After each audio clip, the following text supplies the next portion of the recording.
2. Chapter 1. Ethan prepares to complete his full transition.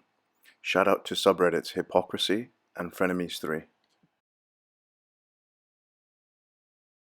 Some months back, when Ethan and Hasan were most likely already in discussions about the possibility of doing a show together, I noticed Ethan was already beginning to rewrite history and constructing a self-serving narrative to address and minimize his less than woke past to his newer audience.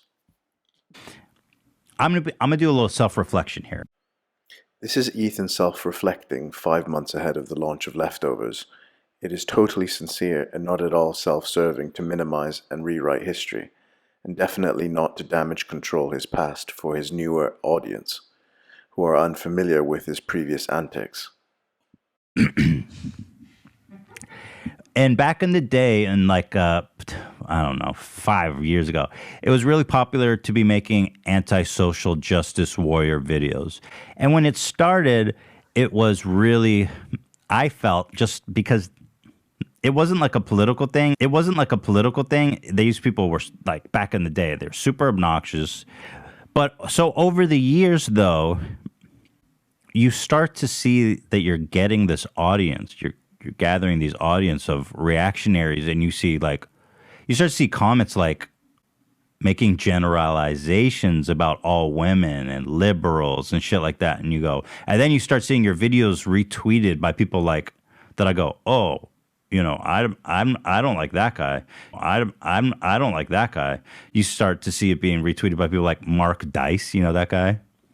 I know the name. Who is Ben that again? Shapiro follows me, and then like Dave Rubin follows me, and they all want to get me on their show and talk about social justice warriors. And I was like, what is happening? You know what I mean?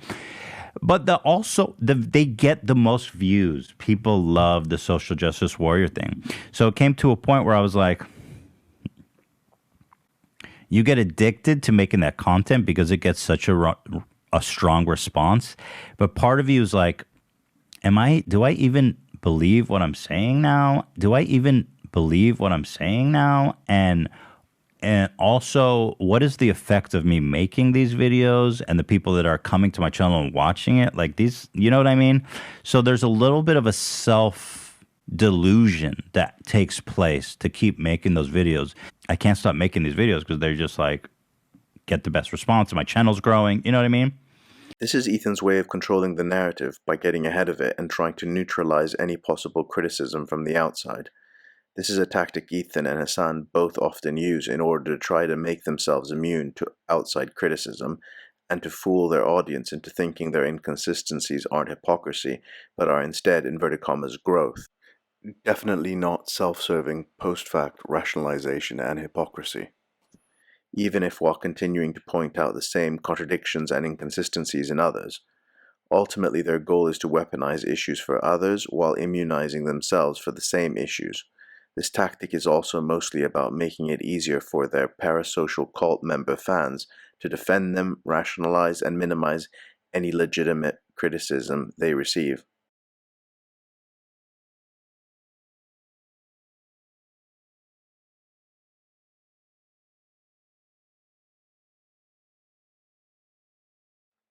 More recently, I noticed Ethan increasingly doing negative pieces about Jordan Peterson.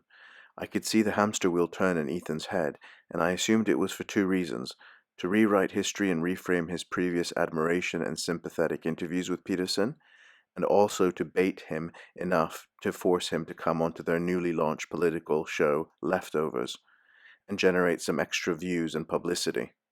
The new Jordan Peterson content was the beginning, the first real active step. Once Ethan had finished creating this new context and filling the YouTube search results with his new negative videos, he was ready for the next steps. Chapter 2. Controversy as a Marketing Strategy. Ethan got on Twitter and first tried to get Joe Rogan's attention. He seemed to have deluded himself into thinking that people wanted lecturing on health issues from an unathletic, obese, highly medicated glutton known for on-screen eating, over a man fixated on sharing his workout routine, vitamin regimen, widely known for elk hunting in the mountains, his interviews with health experts, nutritionists, and athletes, being a taekwondo competitor in his youth and having a long association with MMA. After Ethan's attempt to bait Rogan failed miserably and Ethan was humiliated, it must have been a surprise to him and not something he was expecting, considering those same tactics often work for him.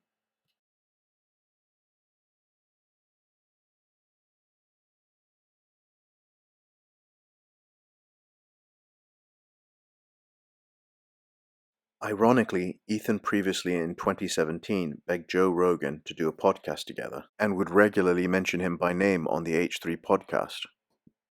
Hasan has also been a longtime Joe Rogan fan. Fast forward to present day, Ethan and Hasan's new political show, Leftovers, is probably not doing as well as they expected, and therefore they've resorted to trying to generate publicity through drama and bait high-profile, polarizing people to come on their show. It's clear to me that Ethan and Hasan want to catch the giant wave of culture wars between the left and the right and monetize those views. Conflict generates engagement. The documentary, The Social Dilemma, captured this perfectly. Anger and disagreement gets people engaged, while also tearing apart society. An interesting wrinkle in this part of the story is that during the Ethan-initiated Joe Rogan drama, NBC News published an article with a very particular headline that caught my attention. It highlighted Ethan Klein's Jewish background and claimed Ethan was being attacked with anti-Semitic remarks on Twitter. Coincidentally, a few weeks earlier, Kat Tenbarge announced that she was now working at NBC. She has been on the H3 podcast and has, in my opinion, coordinated with Ethan on previous stories multiple times, but it's probably an innocent coincidence. In my opinion, it appears like a nice transactional relationship. She gets clout from pink-haired cat moms and gullible Gen Z kids that watch Ethan's show, and Ethan gets to launder and plant his disinformation and publicity stunts onto a mainstream media platform through Kat, who was previously at Business Insider and now at NBC. I expect more coordination from them in the future, even if they launder the coordination through other NBC employees to make it less obvious. After his initial first misstep with Joe Rogan, Ethan moved on to directly focus on Jordan Peterson with a tweet that uses the tactics of controversy marketing. It was a spectacle, engineered to generate maximum attention. Ethan claimed in the tweet that he didn't want to platform an alt-right gateway personality and added the grandstanding gesture of deleting the old interviews with Peterson to generate extra attention. Ironically, Ethan was perfectly happy to keep a clip on his channel from approximately a year and a half ago of himself bragging about using the N-word and about being untouchable. What can you do to me? I've already said the N-word. Like, you can't take me down. Well, I've already said the N-word. Live. Let's not invite You anyone. can't touch me. Please stop. Something great. You Things guys on don't the go away. document. I'm going to say a ton of racist stuff. You're not going to miss it. Your jaw's going to drop. You'll be like, did he really say that? And I'll be like, yeah. Yeah. If you can make someone laugh, you can get away with anything. Well, Just ask me. I've said the N-word. why do you keep talking about this? In a very contrived and scripted episode of Leftovers, Hasan set up his business partner and co-host, Ethan, to rewrite history and spin the nature of his interviews with Jordan Peterson. Ethan claimed he didn't know Peterson's politics before their first podcast, and that he didn't discuss politics with him. In my previous video, I clearly and definitively disproved that, and invite you to watch the video yourselves. In the meantime, here are some highlights. So first of all, when we first invited Jordan, I wasn't super familiar with him. I just saw kind of the phenomenon around him. Yeah. And so he was on, and we didn't talk about politics. We didn't talk about politics or anything. We talked about like psychology and shit like that. And I didn't know anything about his politics. On like, he's obviously transphobic, you know, and I wonder if there is any evidence that contradicts Ethan saying, "We didn't discuss politics, and I didn't know anything about his politics." Ask you this. How do you feel? I know that people make this association with you because I've seen it when we have guests come on. We have a thread on our subreddit and people post their questions, and I've seen it before. People associate you with pandering to like white supremacists, or worse. I've even seen the suggestion that you are a white supremacist yourself. And I didn't know anything about his politics. We didn't talk about politics. So how do you feel about that? And that seems to be like a somewhat widely held. I think part of it is though that, I've talked to lots of people in the last year. And most of the people I've talked to have been conservative. But the reason for that is they're the ones who asked me to talk. And I didn't know anything about his politics. We didn't talk about politics. It's confusing because growing up, the left was always the party of free speech, I felt like. I always felt like I was on the right side of social issues. But as time has progressed since I finished college, more and more I feel alienated by my own like political identity. Yeah, and I find myself more, in terms of free speech, like you said, people on the right are the ones that invite you. And so, I'm confused. I think a lot of people feel the same way who grew up like classical progressives, but feeling alienated from their own political home. I feel like I have no identity anymore. I don't know where I stand on which party do I identify with. We didn't talk about politics. I didn't know anything about his politics. The radical left attempts to control, say, language have gone too far. And I don't like equality of outcome theorizing. That's deadly as far as I'm concerned. Then, because you oppose that, you're clearly far right. It's like, well, no, you're not. We didn't talk about politics. I didn't know anything about his politics. I feel like it's just like a shame to choose someone like you, for example, as their enemy to go after, like when you could actually go after some real hateful people instead, you know? Yeah, well, there's no distinguishing anymore, you know? It's if you're not with us, then you're a white supremacist. It's like, right, yeah, okay, right, yeah. Okay, well, that stacks up the old white supremacists pretty high. You don't necessarily want to be doing that. We didn't talk about politics. I didn't know anything about his politics. I like That's that. really Yeah, I like interesting. that a lot. Are you somehow suggesting that people aren't developed enough? They haven't developed themselves enough to participate in politics? Oh, definitely. I'm suggesting That's like a high-level act of participating in a society. Absolutely. Like back in the day, people would participate in politics. They would take it extremely seriously. They were well-read. They were literate. They cared about it. They And also these days, usually it's had like a some life sport. experience. Yeah. You know, it's like, what the hell do you know when you're 18? Sure. You've been taken care of. We didn't talk about politics. I didn't know anything about his politics. You're badly misinformed. And I would also say that the people who've been teaching you they're not 100% to blame, but they're not helping. Sure. These activist disciplines that say, well, the world is a consequence of the corrupt patriarchy, and what you should do is be an activist and oppose it. It's like, no, you should go out there in the world and try to do something useful. And then maybe you'll develop enough wisdom so that you could dare to have a political opinion or two. So That's great. I love that. I like that too. Can really relate. The problem is like these people don't have the experience, like you said. They don't acknowledge it, and somehow they're so ferociously confident in their opinion. We didn't talk about politics. I didn't know anything about his politics. Well, I think it's a bit of a unfortunate that the rep you get is just this anti-social justice warrior, anti-feminist figure. I didn't know anything about his politics. When I actually see a lot of the stuff you're doing is really helping people, and it's way beyond that. So, guys out there looking to learn something, improve your situation, check out Jordan on YouTube. The book is coming out. Well, thanks for joining us. It was Thanks a for the joy, invitation. a privilege, a pleasure. Yeah. We didn't talk about politics. I didn't know anything about his politics. Let's get back on track to Ethan's publicity stunt tweet situation.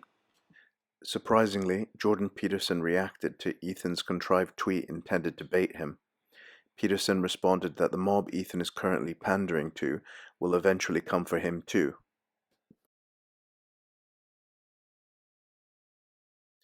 Ethan then responded with tweets likely written by left-wing commentator and podcast host Sam Cedar, who has previously acted as a human shield during Ethan's last publicity stunt.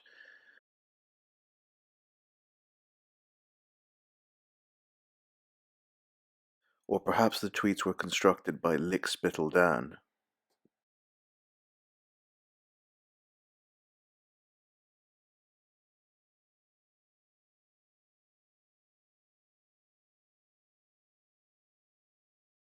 Chapter 3.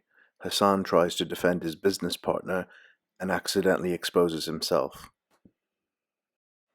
After Ethan posted his publicity stunt tweets aimed at Jordan Peterson, people responded by replying to him with clips of himself using the N-word, being problematic and hypocritical.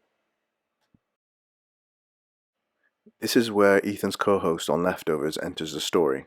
Hasan reacts to people tweeting at Ethan. In the defense of his business partner and associate grifter, Hasan tweets that right-wing weirdos bring up people's past even after they have apologized for it and changed. This defense of his business partner Ethan is very self-serving and conveniently ignores that superficial posturing can easily change when it's motivated by optics and public opinion, particularly when there is financial incentives involved.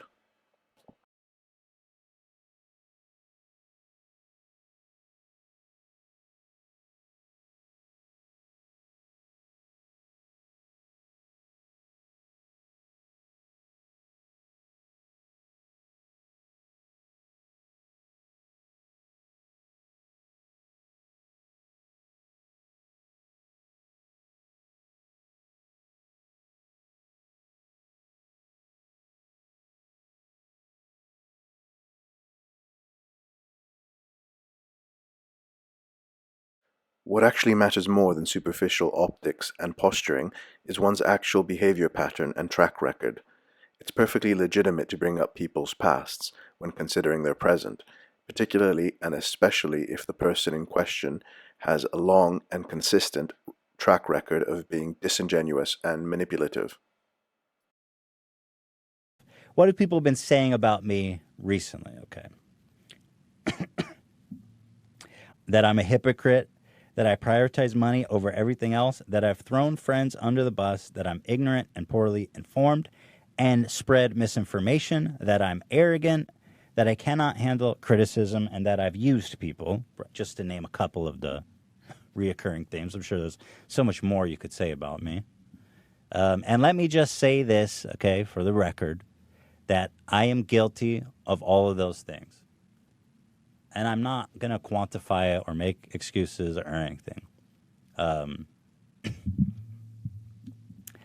I've done those things. I'm guilty of those things, and this is something that I've been aware of myself over the last 2 years or so. Back to Hasan's tweet and his defense of his business partner. The much bigger issue about Hasan's tweet is the pure hypocrisy, considering how often he himself, when it's self-serving and beneficial, brings up people's pasts, who also have apologized and also claim to have changed. The double standard is incredibly obvious and totally shameless on Hasan's part. As soon as Hasan posted this tweet, he was very quickly confronted by YouTube creator Too Lazy to Try with a clip of himself 3 months earlier attacking Sarah Silverman and displaying his hypocrisy and double standards perfectly. Why is a fucking comedian who did like blackface and shit back in the day and, you know, portrayed herself as Hitler and all this other stuff now talking about like social justice through comedy? I'm sorry. That's like the one area where I'm just like, well, people are allowed to change their opinions on stuff. I know, but like it seems inauthentic. If the fact that she did blackface doesn't mean that she can't ever like try to make a point about anything.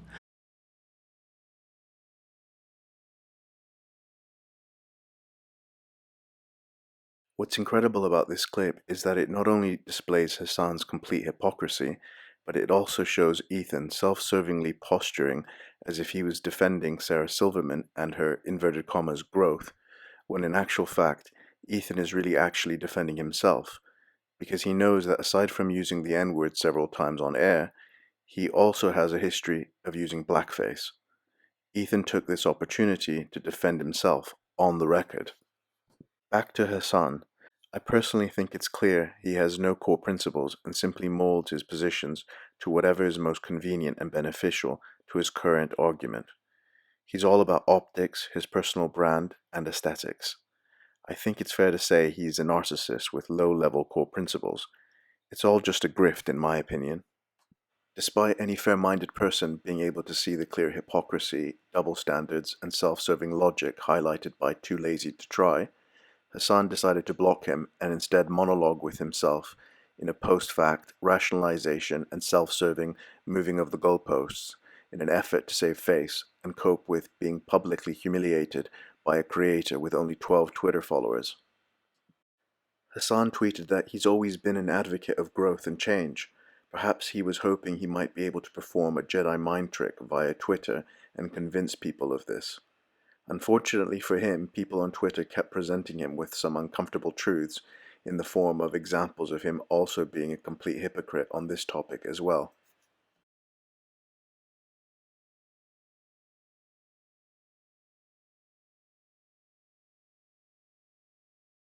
Didn't that Bo Black Sky literally do a fucking song where he was just singing the N-word? All lives don't matter, Black Lives Matter, or some shit like that? Are you really fucking kidding me, dude?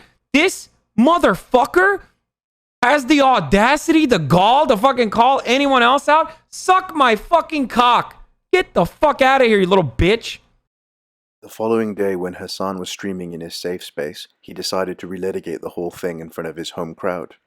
This tactic is a slight but obvious attempt at encouraging what's widely known on Twitch as brigading, a tactic used to implicitly guide fans to fight creators' battles for them, without actually explicitly saying it.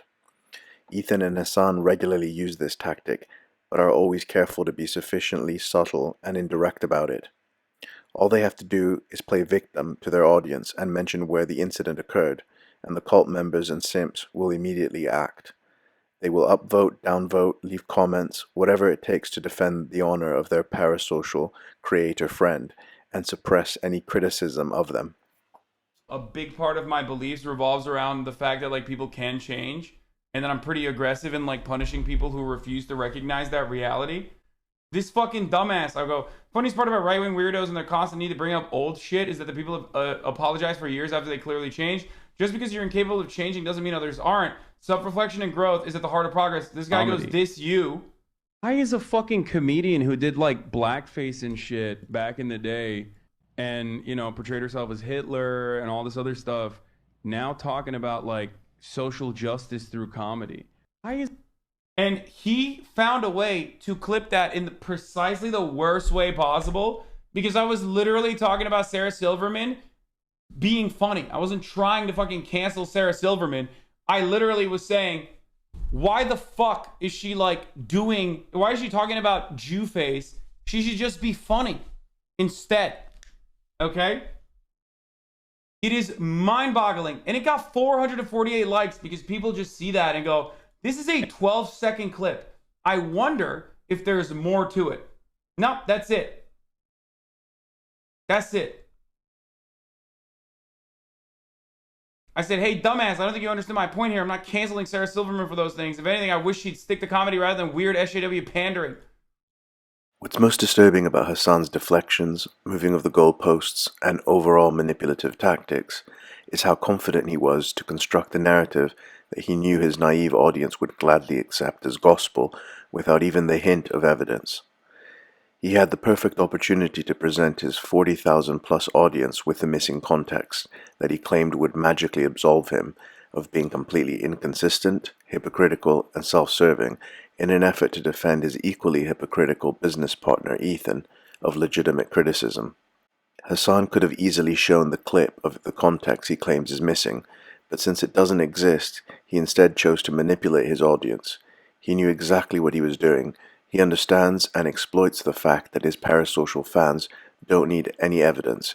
His words are enough for them, and he takes full advantage of that dynamic, just like he overall takes full advantage of his young and gullible cult followers. Let's take a moment to reset. Ethan interviewed Jordan Peterson twice and totally misrepresents the nature of those interviews. Then, in a contrived effort to pander to his Teddy Fresh customer demo and to generate mainstream attention for his H3 podcast and leftovers show, Ethan posts a grandstanding publicity stunt tweet about deleting the H3 Jordan Peterson interviews because Ethan claims Peterson is, inverted commas, an alt-right gateway.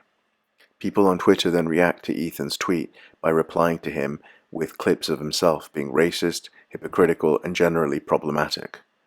Hasan then jumps in and makes a smug comment about, inverted commas, right-wing weirdos weaponizing people's pasts and not accepting people's change and progress. The creator, too lazy to try, then confronts Hasan with a clip of himself 3 months earlier bringing up Sarah Silverman's past. And how does Hasan respond to this? In a very cunning and manipulative way. He, with a very obvious sleight of hand, tried to move the goalpost from the original topic about weaponizing people's pasts to a manufactured strawman argument that benefited his narrative. With a very sly sleight of hand, he tried to change the topic to the cancelling of people, which no one was arguing about and which he used purely as deflection. This whole situation originated with people sending Ethan clips of himself being a racist and a hypocrite. People were highlighting his double standards and self-serving logic. Hasan then chose to muddy the waters and deflect after he tried to shame people for bringing up Ethan's past, and they in turn reminded him that 3 months earlier he was doing the same thing by bringing up Sarah Silverman's past. Presented with this situation, Hasan chose to manipulate, and out of desperation tried to pretend the conversation was about cancelling people rather than about bringing up people's pasts. He also tried to pretend that he was taken out of context. Unfortunately, these tactics work. His parasocial audience buy his manufactured narratives. But of course, It's not about what my actual positions are. It's not about what I actually believe in. It's quite literally about, it's Hasan. Do you expect intellectual consistency? Hasan being hypocritical, more news that we all knew about at 8. Clearly Hasan is extremely insecure and has a very fragile ego. In this clip you just saw, he very consciously highlighted specific negative comments and played the victim to his young and impressionable audience in order to guide them to the negative comments and defend him. This is a typical tactic he uses to suppress the criticism he receives. It is just insane. It does not matter. It does not fucking matter. It is all about like, it is quite literally all just about like, oh, got him. Fucking got him. Hasan doesn't have intellectual consistency.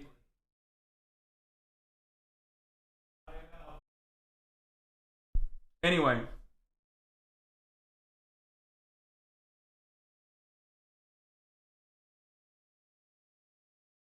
Typical lib, never taking responsibility for anything and playing victim Andy, you're pathetic, says Petro.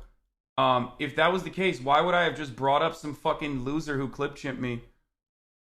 And I would have just instead not even talked about it. And I would have just blocked him and moved on.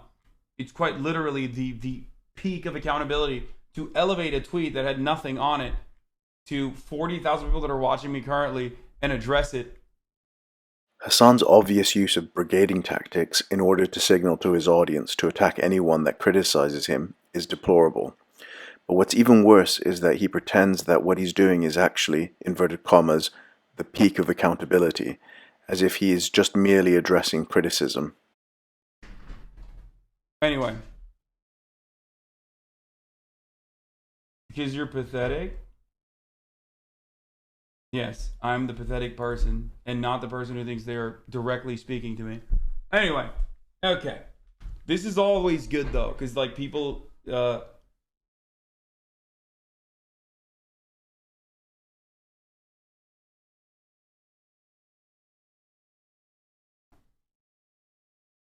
For those of you unaware of Hasan Piker lore, his biggest fear is a streamer called Destiny. Just the mention of his name will induce in Hasan something between a panic attack and a childish tantrum. Destiny regularly exposes Hasan, so much so that Hasan will do anything to avoid even the possibility of hearing his name. In these following clips, Destiny outlines and spotlights Hasan's tactics. You can clearly see that Hasan's delicate ego can't help but to react in a childish tantrum in response to even the mildest criticism. This guy is going through like Reddit threads on screen, like upvoting, downvoting shit while he's got 40,000 people watching. He was in a new threads on Public Freakout 2 days ago, getting people to mass downvote new threads about him so that they wouldn't get popular because he can't handle like the negative feedback. Hasan gets canceled every week. Haven't seen it on Reddit yet, but here we are, though I'm not sure what Hasan's stance on Russia taking Crimea is based off this video. Oh.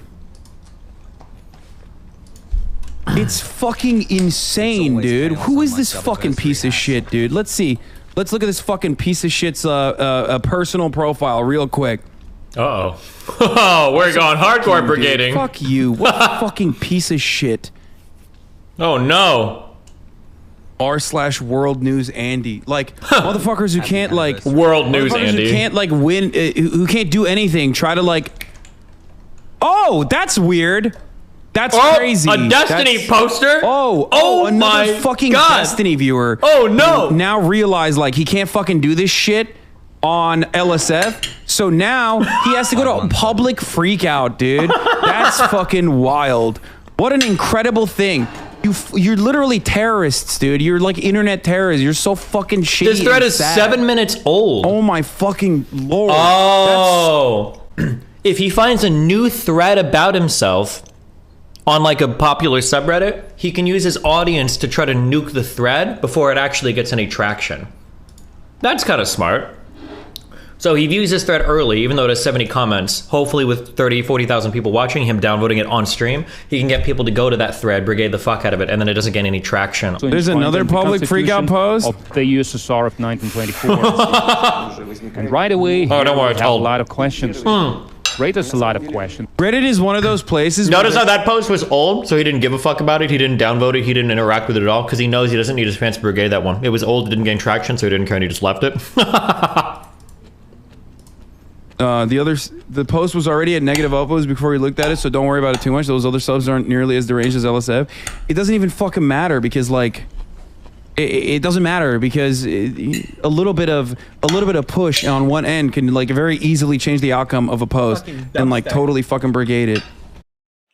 What's very revealing about Hasan, a 30-year-old grown man, is how calculating he is about his grift, and about how he presents himself to his young parasocial fans.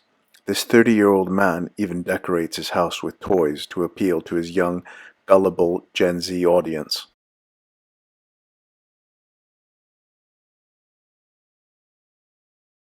Throwing rocks and hiding their hands is typical of both Hasan and Ethan. They're both incredibly insecure and share similar approaches to how they manipulate their parasocial fans. They both feed their fans very curated narratives, and they both weaponize their fans for their own personal benefit. There is something very Scientology about their approach, and their parasocial fans behave very much like cult members.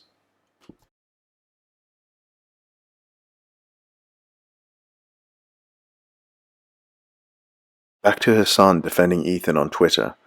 What is clear about how he handled the situation with Too Lazy to Try is that Hasan melts when he's not in the safe space of his stream, full of suburban 15-year-old kids desperate for a big brother, with their mom's credit card or Amazon Prime accounts ready to pay as they seek a parasocial relationship with Jeff Bezos' least self-aware and most ironic employee.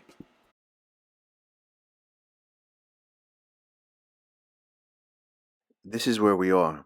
Expect more publicity stunts, bad faith arguments, use of social media agencies and bot farms, as well as parasocial simps and cult members defending them online. Ethan and Hasan are skilled grifters in my opinion, and are only getting better despite people becoming more familiar with their tactics. That's it, that's the end. Be sure to subscribe and to like to feed the algo. Doing so will immediately grow your net worth 100x, resolve all your emotional and health problems, and fast-track your career to the top of your industry. This is absolutely true and not at all a complete fiction and false promise.